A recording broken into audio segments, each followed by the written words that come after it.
If I could attribute their success so far to like one thing, it's probably that. The persistency, the consistency, the not giving up, the putting in the work, not letting a few weeks go by and forgetting about real estate investing school and forgetting about booking a call with your coach. Like, they are on top of it, and there's no magic pill in whatever it is you're doing. There truly isn't. Like, you put in the work, you're gonna see results.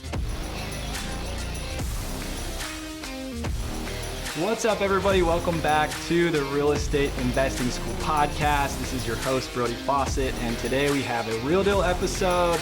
For those of you that are just joining us, a real deal episode means we dive into one single real estate deal with the whole intent of learning about that deal so you can go and replicate the tips, the tricks that kind of come from that. And so it's fun to dive into one specific strategy that a guest used to take down a real estate deal. And it's the best way to learn because you can learn from mistakes people have made so you don't have to make them. And you can learn from successes that people have had so that you can go replicate them. So today's fun because last week we had a guest on here who's a student of real estate investing school talking about a deal that she did. And today we have their coach. So this is fun, and not just from an angle of, oh, this is what you get if you are inside a real estate investing school and you hire a coach, but from an angle of, hey, what are some stuff that she was going through throughout this process that a lot of people are probably going through when they look at buying a deal, executing in their real estate investing strategy? Because I think it's easy to, in retrospect, look back and be like, oh, I did this deal. Yeah, there were some things that came up, but we just kind of cruised through it. But it's cool working with a coach or somebody else that's actually involved in that and helping along the process of it, because they're able to pull out certain things where, oh no, remember that this almost happened, or this could have gone a completely different direction, but they were able to do this. And so today we have their coach. So stop right now. If you have not listened to last week's episode, go back, listen to that, and it'll give you context and what we're going to talk about today. With that being said, we have Jaden Connor in the house. What is up, Jaden? What's up, man? It's always good to be here. Thanks for having me again. Yeah, thanks for being here again. And go back and listen to one of Jaden's episodes. He's done so many deals, but we should just start picking apart all your deals. It'd be great. We'll get lots of episodes on here. People can learn from it. And dude, it's exciting because you've been essentially working for a real estate investor the last, 5 years? Has it been that long? Yep, 5 years. Yep. And obviously you've been doing real estate and doing it on your own on the side and then doing it inside the business. But then recently you're just like, hey, I'm full send. I'm going to be a full-time investor. I'm no longer working for this other company. It's just me, and I'm going to take the leap. So congratulations. Thanks, man. Yeah, just a couple months ago, I finally got the courage to get out on my own, and it's been the best thing ever so far. That's what you said to me. And is that the truth? Like, legit, how do you feel? It's been a couple months. How has it been? 100%. I was nervous. I'm a very conservative person by nature. And so it took me a little while to muster up the courage to get out on my own. I had been toying around with the idea of it for a while. And then finally, due to some circumstances, I finally decided to make the jump. And I was worried about it. Like, leading up to me leaving, it was always like based off of financial decisions. Like, oh, if I can make as much or more when I leave, then it was a good decision. If I make less, it was a bad decision. I actually had a mindset shift at the event that you and Mitch put on back in February. And my mindset shift was, even if I end up making less money, I will be happier. I will be more fulfilled, because there's this level of building and creating that I feel like man is meant to do, to go out and build and create. And so I kind of had that shift and decided to make the jump. And now, like, I actually have made more money the last 2 months than I have made in the past. So it's been the best of both worlds. Yeah, that's so cool. Yeah, I believe that. I feel that. Same thing happened to me, like long-term sales company, same company, 8 years. And like, it's scary, right? It's scary to like leave anything, especially when it's, feels like guaranteed money because you've gotten good at it. But props to you. And I think it's good having you say that and other people, because that's one of the questions I get asked all the time is, how do you know when it was time to leave? How do you know all these things? And I think at some point along the journey, there's no way of really knowing. You kind of have to take that leap, right? And the cool thing about real estate as a side hustle, as you're working this active income job, is you can kind of build up this safety net. So it's like jumping off the cliff, but if you fall and your wings don't work or the plane doesn't work, you're not going to die because you have a safety net. You might like get hurt and it might not feel good, but you're not going to die. And so I think real estate is that safety net. Once you kind of built that up, eventually at one point you just take the jump, and it's cool. Like there's even a couple students, I'm thinking of one in particular that was saying, hey, I want to quit my job, got fired. They let a bunch of people go and went and 3x'd his income that year because he went all in on real estate. And so sometimes it's a decision you make, sometimes it's a decision that's made for you, but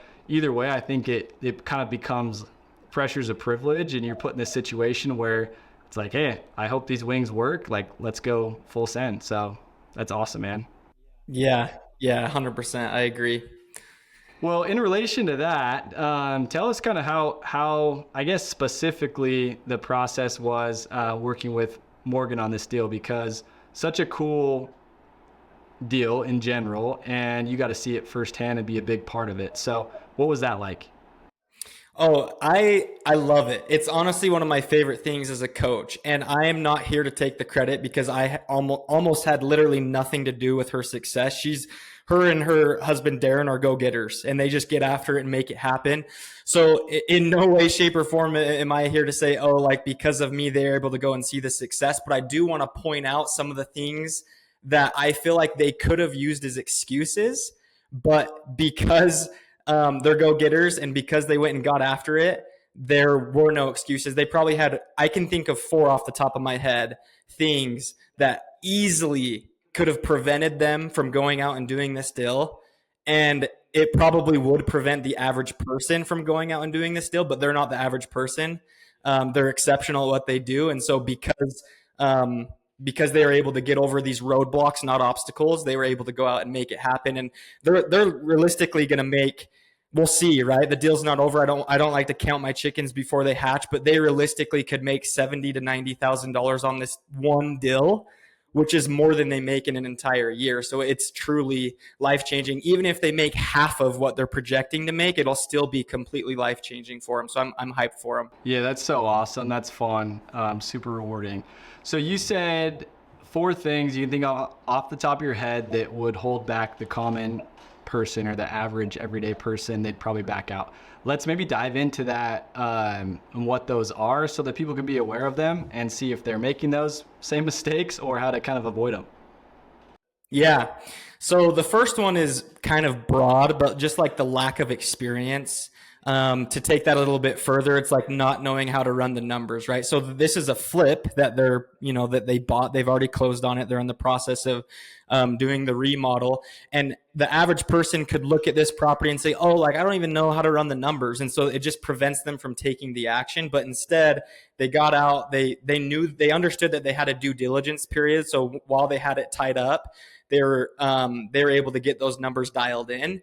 They were able to reach out to me, to real estate agents, to people in their market to make sure that they feel comfortable doing it. So the first one is just like, I think a lot of us use our lack of experience or the lack of knowing the numbers or whatever it may be.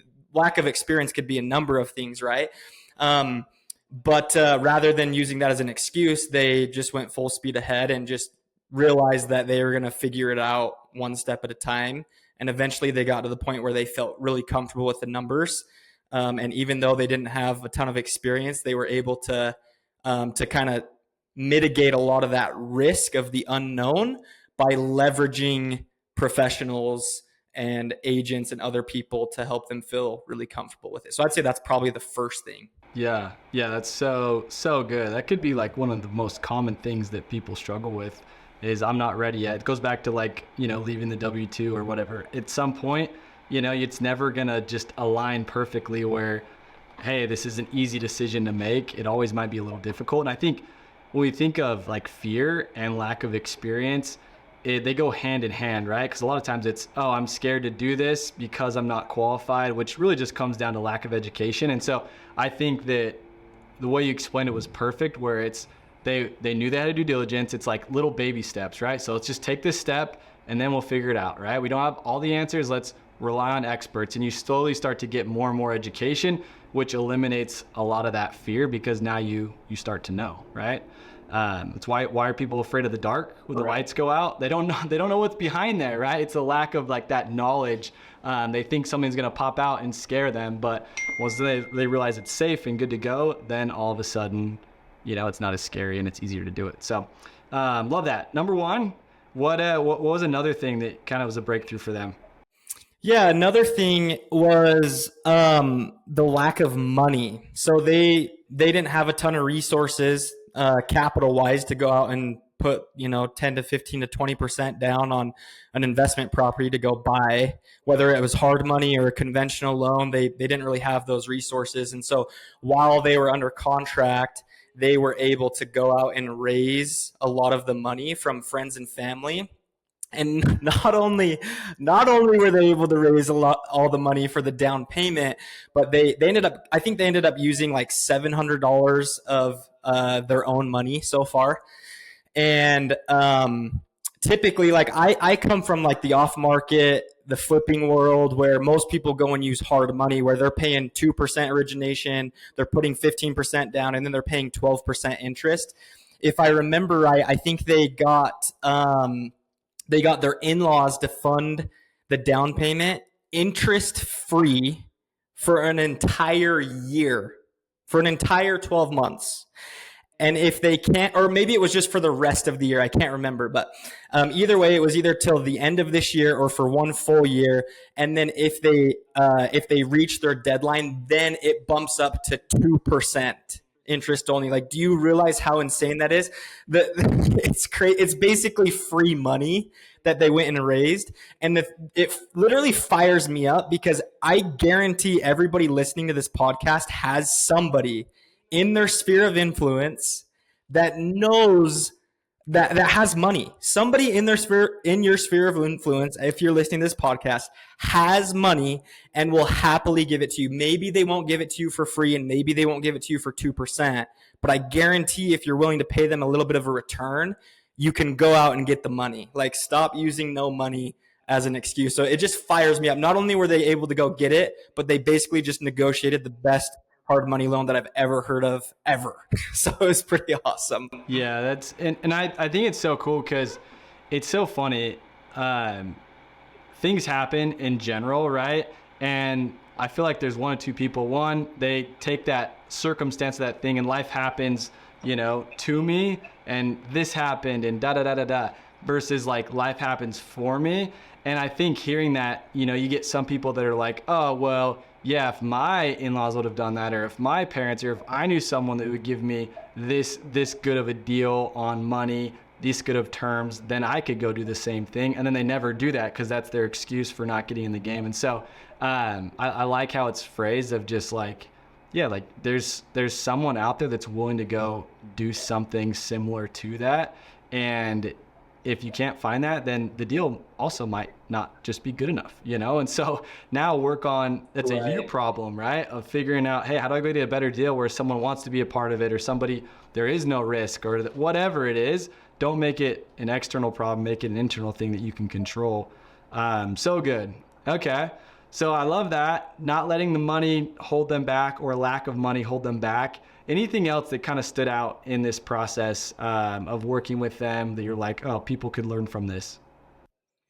Yeah, I mean, this kind of ties into the other two, but they live in Price, Utah, which is central Utah, teeny little town. There's not a lot of options. Like, we've been looking at trying to get them a house hack. We've been looking at a few different options, and they were starting to get a little bit discouraged, because they're like, oh, like, do we need to broaden our buy box? Maybe expand our range of location. And I remember having that conversation at least once or twice with them. And so again, another excuse that they could easily have is, oh, there's just not enough good deals out there. Like, we're in Price, Utah. Sorry. Like, I mean, I guess we can just chalk it up to where we live. Like, we can't invest in our own backyard. This property was listed for, I think it was about a year, and they ended up negotiating a pretty good deal. They ended up getting it well under asking price. And this wasn't the first offer they made. Like, Morgan and Darren have hit me up multiple times saying, hey, like, or we'll hop on a call, or they'll text me with like multiple questions, because they were consistently pursuing opportunity, and they had plenty of opportunities to just, throw in the towel, right? Oh, sorry, I live in Price, Utah. There's not a lot of opportunity out there, but they stuck with it and continue to be persistent, and eventually they landed one. And so if Morgan and Darren can do it in Price, Utah, you can do it wherever, whatever market you're in, I promise. Yeah. Yeah, I love that. I even fall victim to that sometimes, like, oh, this isn't a good flipping market because there's not a lot of rundown homes, or whatever it is, right? I think it's easy to get that in the back of our mind. We think a certain way because of X, Y, Z, and really it's just a self-limiting belief that we need to fix and change. That was kind of like twofold too, because you also touched on, like, they didn't give up, right? They were persistent as far as it wasn't the first offer they submitted, and I love that. And I think that anyone listening to this, now's the time to go check back up. Like, things you might have saw something that came on the market initially right away, and you're like, oh, we want that. You put an offer in that made sense for your numbers, and it got rejected. And they're like, no, I'm holding strong to this. Well, guess what? A few months go by, and you start to feel these shifts in the market in general, and those sellers like, hey, I want to sell this now. I'm a lot more motivated than I was in the past, or maybe they haven't gotten any offers since, and they're a lot more open to doing a deal and making something work than they were before. So I think that's huge. That's a good gold nugget that I think a lot of missed opportunities happen because we aren't following back up. And I think it's a great way to get deals. I mean, essentially you're looking for a win-win, right? Between you and the seller, and you want to find motivated sellers. You're a motivated buyer. You want to find a motivated seller. And what better way to find a motivated seller than to look for homes that have been on the market for longer amounts of time. Yeah. And honestly, if I could attribute their success so far to like one thing, it's probably that. The persistency, the consistency, the not giving up, the putting in the work, like not letting a few weeks go by and forgetting about real estate investing school and forgetting about booking a call with your coach. Like, they're on it. They are on top of it. And there's no magic pill in whatever it is you're doing. There truly isn't. Like, you put in the work, you're gonna see results. And yeah, separation season, I guess. Dude, that's so good. So good. Yeah, it's like, I think that's like a good solid one to end on, and maybe that one is the biggest one. You say all these things like, oh, those are so common, that a lot of people struggle with, but I think that one is so huge, and it's easy to throw in the towel when things get hard. And it's like, wait, hold on, that's where you actually stand out. And I think the same thing happens with the market, right? It's like, oh, well, when the market gets tough, or when we hear certain things, it's easy to throw in the towel and be like, oh, I'm done. This is more difficult than it's worth. This was easier for so-and-so because of this, this, and this. And it's cool to see like the way momentum works, right? It's a slower process, but like, you build it up just like the train. It's a slower process to get going. You're putting the work. It is a grind. There's a lot more friction. It's tough, but like, you all of a sudden do a deal like this where you walk away with that much money, and that is a ton of momentum. You roll that into the next deal, into the next deal, into the next deal. And so you never can underestimate the work that goes into actually getting that momentum going. And I think a lot of people just quit or give up before the train starts moving. And it's like, hey, no, this is the time to go push the train, whatever season you're in. If that is the season, like, make sure you put your shoulder down and push the train. Yeah, no, I agree. I mean, you could probably put the average person in Price, Utah, and we probably could have had a lot of the exact same coaching calls between me and the average person, and the average person probably wouldn't have went and done a deal in Price. They probably wouldn't have even put in offers, those types of things. But because Morgan and Darren were consistent and put in the work, like, they're about to make 70 to 90K on their first flip. And by the way, and I know Morgan mentioned this on the call, but she's literally they're planning on putting $18,000 in the rehab. So on on an $18,000 rehab, they're going to make 70 to 90K. And again, we don't know, we're projecting that, but again, even if it's half, like that's going to be a killer deal. It's life. It's truly life changing. One deal. It's funny because we had a conversation, my last call with Morgan, we were just talking about their future and how, if they're going to go scale the flipping business and things like that. But, she was like, man, like if we could make 70K a year flipping, then like we would for sure do it. And they're about to make 70K on this one deal. But it's just funny because like I told Morgan, I was like, I guarantee if you and your husband quit your job, and I'm not a proponent for them going out and quitting, right? Like that's going to be a personal decision for them. But I guarantee that if they both quit their job and went full time in this, they would 100% make 70K or more a year easily, hands down. But it's just sometimes we get in our head with these limiting beliefs, right? So I'm really excited to follow them on their journey.